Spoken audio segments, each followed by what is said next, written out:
Yes, nakakati era we bali kubanga tweyungako wano ku DVC live. Onwako olwaleero tugenda batwogera ku mivuyo egiri mu Uganda Railway Corporation, ekitongole ekitambuza enkola gy'emirimu gy'eggaali y'omukka oba gye tuyita railway transport wano mu ggwanga lyaffe Uganda. Tunajjukira nti kino ekitongole kikulibwa omukulu Mr. Benon M. Kajuna era nga yatuula mu office eno nga 31 January omwaka guno ogwa 2025 oba 2025 ng'oyo yadda mu kifo kye yali akikulira kino ekitongole Mr. David M. Musoke. Ekitongole kino kirabiddwako mu mivuyo mingi egiri awo ate nga tusuubira nti ekitongole kyandibadde kisinga okuleeta ku nsimbi ezitegeerekeka wano mu ggwanga lyattu Uganda.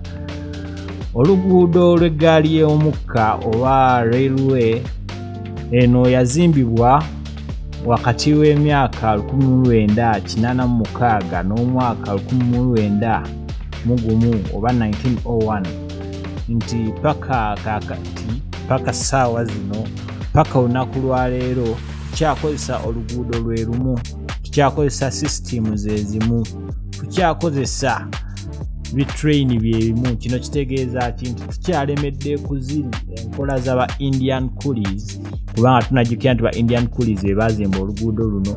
Tukyali ku eyo enkola ey'edda mu mulembe guno ogwa tekinologiya we tulabira ng'ensinga zi China, ensinga zi Thailand, kale ne woogenda wano ku muliraano ku Tanzania olaba nti ebintu byakyukamu, abantu bakozesa entambula ya train. Na wano e Uganda tetunatuuka waawo kubanga tukozesa entambula eno eya train. Mu 2015 Rift Valley Railway yagezaako okukolagana n'ekibiina ekya KCCA basobole okuba nga batambuza emirimu gya train wano mu bitundu ebya Kampala, naye ate nga kino tekyasoboka. Lwaki? Tukyebuuza lwaki. Kyandibanga abantu be bamu abandi badde batuyamba okutuukiriza enkola zino eza train mu Uganda, ate be bamu abalina zi taxi, be bamu abalina ebimotoka ebyo ebitambuza ebyamaguzi, tomanya nga byebimu ku bibadde biremesezza. Eno eggaali y'omukka webanga yasobola okutambula nebanga ekwasaganya emirimu gy'eggwanga mu biseera bya Idi Amin, mu biseera by'Obote, ne tubanga mu ebyo ebiseera abantu basobola okuba nga balabako ku nkola y'eggaali y'omukka. Lwaki ssaawa zino nga ensi yonna ebindabinda ne tekinologiya tetukyasobola kuba nga twetuusaako enkola z'eggaali y'omukka? Kinajjukira nti train eno yali nga ekola emirimu gyayo yayitanga mu bifo ebyenjawulo ate nga yayitawo lwa mugaso. Tetuganye baali bagikozesa ku transportinga abantu era nga abantu bagikozesa okugenda mu bifo ebyenjawulo, naye ate era tunajjukira nti yayitako mu bifo ebimu ng'ekimayo ebyamaguzi, ng'ekimayo ebintu ng'emmere, era nga mu bino ebifo tunajjukira nti yayitako mu kifo nga Kotido abantu beeyo baalimanga nnyo ppamba. Yayitanga ne Namasagali nabo baalimanga nnyo ppamba, ate Namasagali mu ebyo ebiseera eggaali y'omukka we yali ng'etambula. Ekifo nga Namasagali kyakulaakulana nnyo, tunajjukira nti we baasobolera n'okuteeka yunivasite ey'e Namasagali engeri gyekiri nti waliwo stop over ey'amaanyi ey'eggaali y'omukka eno. So twalaba amasomero ga Namasagali agamu ku masomero agaali gasinga obunene mu ebyo ebiseera nga gasobola okuba nga gateekebwawo. Mu bajeti y'omwaka 2024 ne 2025 twalaba nti railway station bagyaloketinga obuwumbi 479, naye nga ate wandibadde weebuuza lwaki zino sente ziragawa? Yo eggaali y'omukka ekola sente zenkana ki zeeta mu nsawo y'eggwanga? Nga tebannayise eno mbalirira mu 2022-2023 oluguudo lw'eggaali y'omukka sente ze baasobola okukolera eggwanga lya Uganda bwali obuwumbi 111. Bwe weebuuze kaakati lwaki mu 2024-2025 baaba obuwumbi 479 nga tebalina ttaffaali lye basobodde kwongera ku ggwanga lyattu. Munnange ebibuuzo bikyali bingi naye ate era katweyongereyo mu kanyomero kano. What would this railway operation be helping in our country Uganda? Nti eggaali y'omukka eno singa yali ekola bulungi mu ggwanga lyattu Uganda, biki bye twandituuseeko, biki bye twandifunyeemu, twandibadde tweyongerako ki? Mwanattu ebimu ku bye tukaaba ate ebyandibadde nga bigonda olw'enkola z'eggaali y'omukka singa baali bataddemu amaanyi. Twandirabye timely delivery of goods and services. Weewo nno munnange ebintu byewandibadde obifuna ku budde kubanga saawa zino eggaali z'omukka eziriko sipiidi kwe zitambulira bw'ebanga ye yandibadde mu ggwanga Uganda, manya nti ebintu byewandibadde obifuna awatali jjaamu ate mu budde obutono nnyo. Ebintu by'obulimi byali bitambulira ddala nti Uganda twali tusobola okuexportinga emmere, twali tuexportinga ebintu nga cotton, ebintu ng'emmwanyi nga bisobola otuuka ku cost mukadde akampi ennyo, naye kati tekyasoboka. Kiba kitegeeza nti we are cut off from the farming sector, nti ebyamaguzi oba ebyobulimi ebiva mu nsi ezo ezasobola okukola ku ggaali z'omukka nti bo ebintu byabwe bituuka ku budde. Jjukira nti ebintu bino ebyobulimi oba emmere gyekoma okulwa ku kkubo, gyekoma okwonooneka bwe tuba twogera ku fresh foods, naye nga era still ne tuba tetutunuulidde just fresh foods, tusobola otunuulira ebyamaguzi ebiranga coffee consumption, ne tutatunuulira kusindika bintu bino mu nsi ezo nga Italy. Mwana wattu Abayitali bokka si be banywa coffee, ne Kenya bamunywa, ne Tanzania bamunywa. Lwaki tettereza ggaali ya mukka? Obubenje ku makubo mwanattu, amamotoka mangi golaba ku makubo okwo nga gatambula, singa ebimotoka ebinene byandibadde bikendeerako ku makubo, tomanya obubenje bwandibadde bwakendeerako. Obubbi, konteyina z'abagagga bazibba ku makubo, tugambe nti kino kigendererwa kyabwe okuba nga abagagga bafuna zino ziroosezi zonna, so nga ate nga eggwanga lyandibadde lituyambako okusobola okuba nga twewala ebizibu nga bino. Lyandibadde nga tulina a systematic revenue system, sente eziva mu byamaguzi bino. Gwe weewuunye sente mmeka ze tufiirwa? Abantu bangi abalina emmaali yaabwe gye bandyagadde otambuza oba batunde, naye ng'ate waabalamu transport gwe ngenda okukozesa, ebintu byange binaatuukira, sente zange zinaaba zikyalimu? Owange omuntu wabitunulamu ebyo byonna alaba nga kutya kwereere era yeesikamu.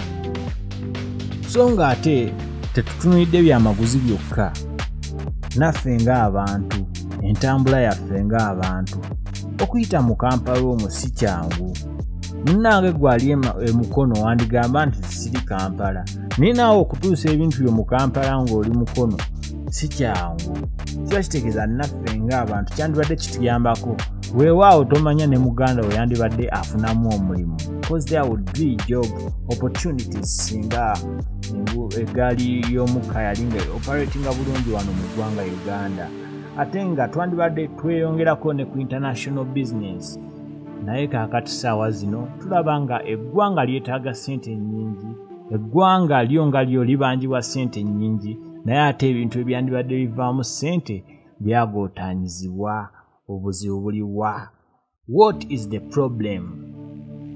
Ebimu ku bizibu bye tusobodde okulaba oba okwetegereza kyekizibu kya vandalism and safety concerns.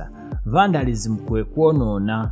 Kinajjukirwa nti mu bbanga eritali lyawala abantu baalabanga eggaali y'omukka tekyakola, ndowooza ne batandika okuba nga babba ebyuma, era tunajjukira nti waliyo bye baakwatako mu biseera ebitali byawala ne balabikira ku TV ez'enjawulo nga babakwata babba ebyuma. Gwe weewuunye ebyuma batandika okubibba, naye n'abantu batuukidde okulowooza nti eggaali y'omukka tekyalina mugaso kubanga tebakyagiraba nga mugifaako. Tulina encroachment on the railway land. Munnange abagagga bangi bagezezzaako okweddiza ettaka lya railway stations. Jjukira nti waliyo zi meters zibakulekerawo okutuuka ku railway, naye ate nga onootuuka mu bitundu ebyenjawulo wano e Kampala, Mukono, Jinja, wa wonna tambula ogenda laba nga ettaka lya railway baaliyingirira.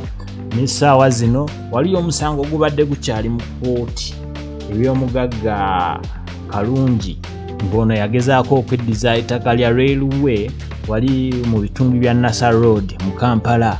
Bwe weewuunye lwaki ebintu nga bino byandibadde bituukawo. Ate mu mivuyo emirala egiri eyo mu Uganda Railway Corporation waliyo omusango omulala ogwavaayo mu 2024. Abakozi babiri Nicholas Kakooza ne Peter Chris Katwebaze abaali mu skando y'obuwumbi 146. Weewuunye si buwumbi miliyoni nga bano bo bagezaako okuyisaawo ddiiru yaabwe n'ekibiina ekitambuza eggaali y'omukka eri mu ggwanga erya Kenya. Bwe weebuuze lwaki ebintu byandibaddewo ebiti, so nga ate ng'olaba ensi ezirina eggaali z'omukka nga zitya operatinga ziri bulungi nnyo ate ebintu byagenda bigondamu mwanattu ne bizinensi bo nga bo abantu beeyo bazenyumirizaamu kubanga losses ziba zikendeerako. Tubadde ne recruitment scandals eby'emirimu. Twawulirako wano nti Muganda Minisita omu yalekulirwa omulimu gwe yalimu nga asuubira okufuna omulimu ogwa Principal Safety Officer. Bino ebitundu ebya Uganda, ebitundu ebya East Africa lwaki tweremezzaamu enkola eno okubanga tetusobola kutunuulira bantu oba bannansi kikye bayitamu ffe nga tweyagaliza ebifo ebyeyo waggulu. Mwanattu eggaali y'omukka eno oyinza okulowooza nti eyamba banene bokka, oyinza okulowooza nti eyamba bali bagagga bokka, naye ate naawe ng'omuntu ekugasa. Naawe ng'omuntu yandibadde erina kyekwongerako, naye ng'ate kye tulaba nti amawanga wano mu East Africa galemereddwa n'okukwatagana olwaki kye balabawo. Jjukira nti amawanga gaali gasazeewo okwegatta Tanzania, Kenya, Uganda, Rwanda, nga weewaawo naawe bannaffe ab'e Sudan nabo baali bataddemu okusaala kwabwe nga twagala tukole eggaali y'omukka weenaayita connecting business mu gana amawanga aga East Africa. Naye bwe baatuuka mu ggwanga lyaffe Uganda waliyo ebintu bingi ebyasoba oba ebyabalemesa ng'ate twandibadde tulowooza nti kyandibanga ekimu ku kyabalemesa y'enkola y'emirimu gy'eggaali y'omukka mu Uganda engeri gye gitambulamu, kubanga tosuubira kuba nti bandifunye amaanyi oba bandifunye obwagazi bw'okukola bizinesi ng'olwedde balaba n'ekiri mu Uganda ssaawa zino nti kirimu kiremesa, nti ssaawa zino tekirina okitwala ggwanga mu maaso. Tulabyeko mu bitundu ebyenjawulo nga bagezaako okuba nga bagamba nti baagala ku re-establishinga standard gauge railway system basobole okuba nga baddamu ate okutambuza emirimu gy'eggaali y'omukka mu ggwanga, naye ng'ate tulaba nti compensation oba okuwulirirwa abo be baagala okujja ku mataka nakyo kikyagaanye. Lwaki eggwanga lyaffe eriri mu bino ebintu bw'ebiti ebitatutwala mu maaso? Twandibadde tukwataganira wamu, naye ng'eggwanga gwe weebuuze ofunyeemu ki ku mulembe guno ogwa Museveni? Tuba nga tukyakozesa ebintu ebyaliwo nga ne baamini tebannajja mu bufuzi, ate nga bo bambi bwe bajja basobola okubanga basobola okukuuma ekyo kye basanzeewo oba okukyongerako. N'essaawa zino buli lukya eggaali y'omukka tulabanga eyo gye tugenda mu maaso yandisaanawo ddala. Lwaki nkugamba kino ekintu nti wonootuuka mu bifo ng'ebyejjinja nti awali station y'eggaali y'omukka kati waliwo ne Uganda Railway Museum, nti waliwo etterekero y'ebintu ebikadde kati ebyakozesebwa nga train. Kati train twasigala gisomako mu butabo, twasigala girabako mu mawulire, twasigala girabako ku TV na mu firimu, naye nga weebuuze eggwanga Uganda terina busobozi butambuza ggaali ya mukka, oba waliwo abantu bo nga bo ssekinnoomu abatayagala mirimu gino genda mu maaso. gwenno munnange atweyinzeeko ku DVC Live weebale kubanga otambula naffe nga tufumitiriza ku nkola y'emirimu gy'eggaali y'omukka wano mu ggwanga lyattu Uganda. Tujja banga tukuleetera ebirala bingi nnyo, tovaawo weebale.